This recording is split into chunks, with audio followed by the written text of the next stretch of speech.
Hello friends, welcome to professional पाठशाला।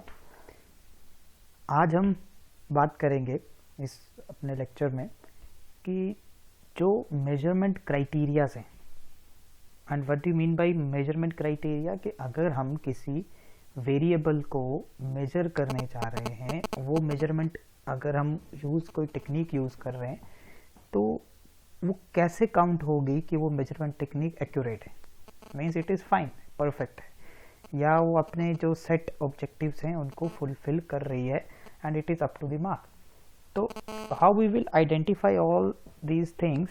सो there are different criterias which are set. तो अब हम उसको कैसे आइडेंटिफाई करेंगे? Let's go for it and just check कि वो क्या है। तो जो मेजरमेंट के क्राइटेरियाज हैं, there are several lay down criterias, जिनके बेसिस पे हम कह सकते हैं कि ये जो मेजरमेंट है हमारी, ये एक्यूरेट है। तो उसके क्राइटेरियाज क्या हैं? The first one it is known as validity, second one is reliability and third one is sensitivity. In a very brief manner, अब वैलिडिटी क्या होती है, रिलायबिलिटी क्या? वैलिडिटी मीन्स अगर हम किसी स्केल से कुछ चीज़ मेजर करने जा रहे हैं तो क्या वो वैलिड है scale? Just for your example, अगर मुझे वेट मेजर करना है and I am bringing a scale, so I can not do that. तो वो वैलिड मेजर या वैलिड क्राइटेरिया या वैलिड स्केल नहीं है उसके लिए। तो उसके लिए कौन सा स्केल होगा? वेइंग स्केल, जिसमें इसको करूँगा, मेजर करूँगा। तो मीन्स वैलिडिटी आपको बताती है क्या वो स्केल बिल्कुल सही है, और रिलायबिलिटी मतलब जो आपने स्केल बनाया है क्या वो बार बार वही रिजल्ट जनरेट कर रहा है या वही मीनिंग दे रहा है सबके लिए। मीन्स रिलायबल अगर नहीं होगा तो मैं उसको किसी और सेंस में इंटरप्रेट करूंगा, सेकंड पर्सन उसको किसी और सेंस में इंटरप्रेट करेगा, तो आपका स्केल रिलायबल नहीं कहलाएगा। इन द सेम वे सेंसिटिविटी, जैसे आप को जो कंस्ट्रक्ट्स यूज कर रहे हैं, स्ट्रांगली एग्री, डिसएग्री, न्यूट्रल, तो वो जो है उसमें कितना डिफरेंस है और उसकी जो समझ है वो आपके रिस्पोंडेंट्स को कैसे मिल रही है। So let's look into it. जैसे मैं हम आगे चलेंगे, you will get a more idea about it. तो अभी तक हमने किया है कि हम जो मेजरमेंट टेक्निक्स होती हैं या डेटा कलेक्शन की टेक्निक्स होती हैं या जो मेजर कैसे करते हैं, अभी तक हमने वो किया। और अब मेजरमेंट का क्राइटेरिया क्या है, एक सही मेजरमेंट जो है रिसर्च प्रोसेस के बाद, जैसे मैंने पहले बताया, it's a validity.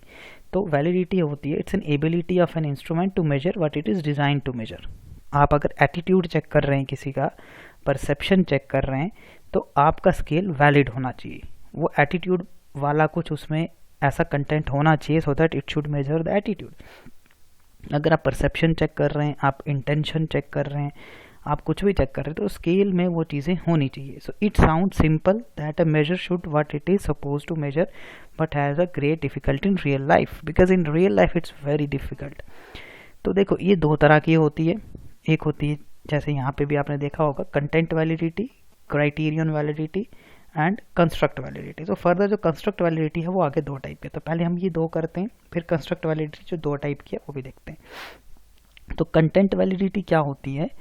Content validity होती है जो स्केलिंग प्रोसीजर्स हैं हमारे, ठीक है, उसमें क्या होता है कि वो हम एक्सपर्ट्स को देते हैं। जैसे मैं क्वेश्चनर डिज़ाइन कर रहा हूँ कि attitude of people towards petrol prices, जो पेट्रोल के प्राइसेस बढ़ रहे हैं उसको लेकर के वो क्या सोचते हैं, क्या सच में गवर्नमेंट का उसमें कुछ रोल है, या गवर्नमेंट इसको कम कर सकती है, या गवर्नमेंट भी मजबूर है, गवर्नमेंट इसको नहीं कर सकती। तो लोगों का उसको लेकर के एटीट्यूड क्या या परसेप्शन क्या है। तो अगर मैं उसके लिए, मेरे पास जो बेटर एक्सपर्ट्स होंगे, या तो इकोनॉमी से रिलेटेड कुछ लोग होंगे जो इकोनॉमिक्स की जानकारी रखते हैं, मैं उनके पास जाऊंगा, कुछ प्रोफेसर्स के पास जाऊंगा, कुछ जो कंपनी के लोग हैं उनसे बात करूंगा, कुछ सोशल जो प्रॉब्लम से डील करते हैं उनसे बात कर सकता हूँ। तो उनको मैं वो स्टेटमेंट्स दिखाऊंगा कि मैं ये लोगों से पूछने जा रहा हूँ। तो वो क्या करेंगे, वो उनको देखेंगे, ठीक है, कि लोगों के समझ में आ रहा है, so they should have certain knowledge about it. तो हम उसको फेस वैलिडिटी भी बोलते हैं। तो जिसमें आप एक एक्सपर्ट्स की हेल्प से जो है इनको चेक करते हैं। तो it is in fact the content validity subject of evaluation of this scale for its ability to measure what it is suppose to measure. So definitely I tell them कि मैं ये मेजर करने चाह रहा हूँ और ये मेरी इंटेंशन है मेजर करने की, और आप बताइए मुझे कि whether I am up to mark और नॉट। तो इससे पता चलेगा कि आप जो मेजर कर रहे हैं दैट इज फाइन और not. Content validity, criterion validity, it is the ability of variable to predict the key variables or criteria। It means कि जैसे आपके पास 5 अलग अलग वेरिएबल्स हैं, तो क्राइटेरियन जो वेरिएबल है या जो वैलिडिटी है वो बताता है कि जो आपका स्केल है क्या जो आपके ऑलरेडी जो एक्सपेक्टेशंस आपने रखी हैं उससे उनसे मैच कर रहा है दूसरे वेरिएबल से या नहीं, मीन्स आपकी एक्सपेक्टेशंस पे आ रहा है या नहीं आ रहा है. So what position it is attaining with respect to the other variables or criteria which have been laid down. Third जो है इसका वो है construct validity. So the first one was content, criterion, construct validity. construct validity होती है, इसमें ये दो तरह की है basically. It is convergent and discriminant. तो ये क्या होता है कि means it tells you about कि जो नया मेजर आपने मैं बात कर रहा हूँ कि पेट्रोल प्राइसेस की, तो मैंने कहा कि नहीं बाकी सब तो ठीक है, इसमें इंटरनेशनल प्राइसेस हो सकते हैं, इसमें जो कि टैक्सेस हैं उसका रोल होता है, कंजप्शन भी होती है कि आपकी कंजप्शन कितनी है उस बेसिस पे भी होता है. तो मैंने अपनी तरफ से उसमें मैंने एक ऐड किया कि इसमें जो है इनकम, लोगों की इनकम अगर बढ़ रही है तो गवर्नमेंट को चाहिए कि पेट्रोल के प्राइसेस भी बढ़ा सकती है, मे बी. ये मैंने अपनी तरफ से इसमें ऐड किया फ्रॉम माई साइड. तो मैंने अगर उसको अपने तरफ से ऐड किया है तो क्या वो ऑलरेडी जो कि पहले से 3 कंस्ट्रक्ट जो मैं लेकर के चल रहा हूँ, जिसमें एक कंस्ट्रक्ट होगा हमारा इकोनॉमी से रिलेटेड, जैसे मैंने बताया पेट्रोल प्राइस, इंटरनेशनल पेट्रोल के प्राइसेस इंटरनेशनल मार्केट में. फिर सेकंड हो सकता है टैक्सेस, और उसके बाद जो मैंने प्रपोज किया जो मेरा फैक्टर है, जो मेरा वेरिएबल है, वो मैंने किया है इनकम. तो क्या इनकम जो है वो ऑलरेडी इन कंस्ट्रक्ट से मैच कर रहा है या नहीं कर रहा है, तो मुझे वो देखने के लिए क्या करना पड़ेगा, कंस्ट्रक्ट वैलिडिटी चेक करनी पड़ेगी. तो कंस्ट्रक्ट वैलिडिटी जो है लाइक आई टोल्ड यू कि कंटेंट वैलिडिटी, क्राइटेरियन वैलिडिटी और कंस्ट्रक्ट वैलिडिटी. तो कंस्ट्रक्ट वैलिडिटी जो है वो 2 टाइप्स की है, कन्वर्जेंट और डिस्क्रिमिनेंट. अब डिस्क्रिमिनेंट वैलिडिटी क्या होती है कि ये तब पता चलता है जब जो नया मेजर आपने प्रपोज किया है या जो नया फैक्टर आपने ऐड किया है क्या उसका कोरिलेशन कम है या नॉन कन्वर्जेंस है. तो इसका मतलब ये है कि अगर no correlation, the literal meaning of no correlation, no convergence specify indicates to which the score on one measuring instrument is not correlated with other and develop to measure the different constructs. देखो आपने अलग अलग चीज़ें measure कर रहे हैं, we are measuring different things, ठीक है. तो अगर जो हमारी डिस्क्रिमिनेंट वैलिडिटी है ये मेजर करती है कि इसका कोरिलेशन जो है वो कम है और जो कंस्ट्रक्ट इससे मैच नहीं कर रहा है डेफिनेटली वो कोरिलेशन कम ही होना चाहिए. तो ये वो डिस्क्रिमिनेट क्या था, डिस्क्रिमिनेशन, कि कितना ये डिस्क्रिमिनेटेड है बाकी कंस्ट्रक्ट से. अगर आपका कंस्ट्रक्ट बिल्कुल डिफरेंट है, बाकी जो 3 कंस्ट्रक्ट से मैच नहीं कर रहा है, क्योंकि देखो जो इनकम है वो एक पर्सनल फैक्टर है, बाकी जो हैं वो एक्सटर्नल फैक्टर्स हैं. तो अगर मैं डिस्क्रिमिनेंट की बात करूं और पेट्रोल प्राइसेस के जो परसेप्शन या एटीट्यूड में उसका क्या रोल है, तो अगर पर्सनल इनकम जो है वो एक पर्सनल फैक्टर है तो ये इसमें डिस्क्रिमिनेंट वैलिडिटी कम होनी चाहिए, क्योंकि ये एक वो फैक्टर है जो कि दूसरे फैक्टर से अलग है. तो अगर ये वैसा केस है तो डिस्क्रिमिनेंट वैलिडिटी जो है वो उस केस में कम होनी चाहिए. तो इस केस में हम ऐसा कह सकते हैं कि डिस्क्रिमिनेंट वैलिडिटी जो है वो उसको मेजर करता है कि ये कंस्ट्रक्ट कितना अलग है बाकी डिसिमिलर कंस्ट्रक्ट से. उसकी बात है रिलायबिलिटी. अब रिलायबिलिटी क्या होता है, दैट अब मेजर एक रिलायबल कब कहता है, जब सेम पर्सन से सेम रिस्पॉन्स जो है वो लिया जाए और ऑलमोस्ट जो है वो again and again same type के रिस्पॉन्सेज आए, मे बी द सर्कमस्टांसेस जो है वो भी सिमिलर ही हों.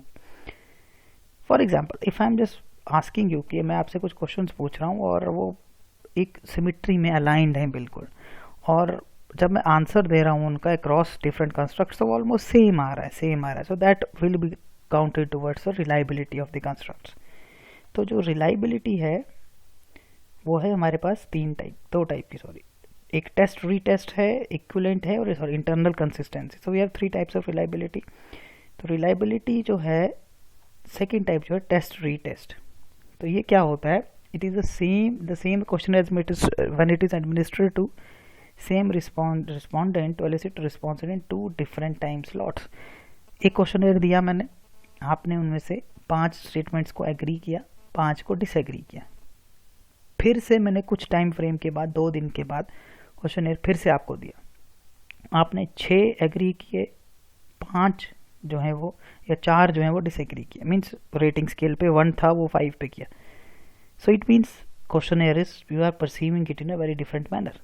तो इसका मतलब यह है कि जितना कोरिलेशन जो है वो कम आएगा, इसका मतलब है जो रिलायबिलिटी है वो कम है, इसका मतलब समझ में वेरिएशन आ रही है। Whatever you are getting some understanding of this question is different as compare to your previous understanding. तो इसका मतलब है प्रॉपर एक लेवल की जो अंडरस्टैंडिंग होनी चाहिए वो नहीं है। देन इक्विवेलेंट फॉर्म्स रिलायबिलिटी, इसमें क्या होता है, इस केस में क्या होता है, जैसे हमने अभी बताया, मैंने पिछले केस में बताया कि आप पर्सनल और सिचुएशन उस केस में आप इंक्लूड नहीं करते।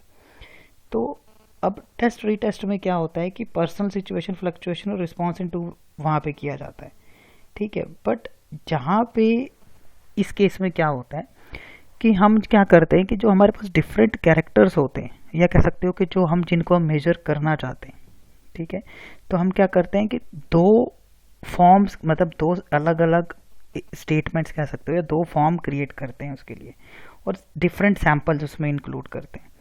दोनों में सेम टाइप के क्वेश्चन रखते हैं, सेम स्ट्रक्चर होता है, बट स्टेटमेंट्स थोड़ी सी शफल्ड होती है।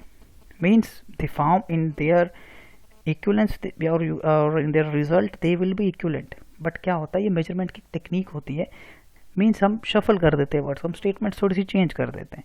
सो जिससे क्या होता है कि हम ये चेक करते हैं कि क्या दोनों केस में हमारा रिजल्ट सेम आ रहा है, स्टेटमेंट थोड़ी सी चेंज करके, थोड़ी सी ऑल्टर करके देते हैं। देन इंटरनल कंसिस्टेंसी, ये समेटेड स्केल के केस में होता है। इसमें क्या होता है कि हम जो रिलायबिलिटी को स्प्लिट कर देते हैं हाफ में। तो इसमें क्या होता है कि जो आपका क्रोनबाग अल्फा एक मेजर होता है जो कि 0.5 हम मानते हैं 0.5 से ऊपर और 0.9 के बीच में। So we call it as कि एक मेजरमेंट टेक्निक होती है जिससे कि वो कितना रिस्पॉन्सेज जो हैं वो रिलायबल आ रहे हैं आपके, और उसके बाद इसी को हम क्रोनबाग अल्फा भी बोलते हैं। तो ये 0 से 1 के बीच मेजर होता है, और 0.6 जो है और उससे कम जो है वो अनसेटिस्फैक्ट्री होता है। अब डिफरेंट मेजर्स हैं, डिफरेंट स्टडीज़ हैं, कोई 0.5 भी बोलता है, कोई 0.6 भी बोलता है। So don't get confuse in between about them. So last में is sensitivity analysis. Sensitivity analysis बताता है, जैसे हम मेजर करते हैं कि कोई बहुत ज़्यादा एग्री है, कोई डिसएग्री है, कोई न्यूट्रल है, right, in the same way to some extent, not at all. तो बहुत सारे हमारे पास मेजरमेंट की स्केल्स हैं।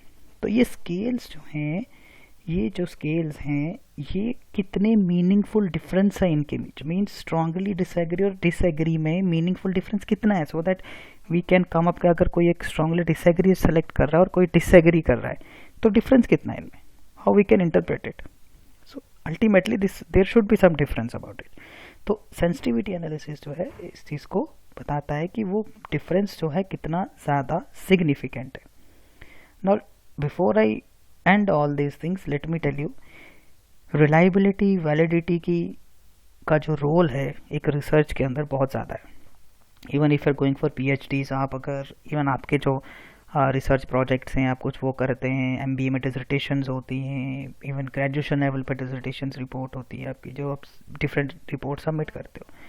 What ever you do in research, अगर आपका स्केल रिलायबल नहीं है, आपके कंस्ट्रक्ट्स वैलिड नहीं है, या जो आप सेलेक्ट कर रहे थे are not up to the mark, so there is no point of doing a research. So in research, you should consider all these things starting from validity, reliability and sensitivity. So we call it as that it makes a good criteria for conducting a research. Whatever things you are going to measure, इसी की help से आप जो है उसको effectively measure कर सकते हो. So this was all for this lecture. So in the upcoming lecture, we will cover some more topics which are related to the subject. So in the comment section you can tell me whatever content you would like me to cover, so definitely I'll be covering the content as well, right? So till then I'll be just keeping it till here. So till then we'll be meeting in the next video. Okay, have a great time.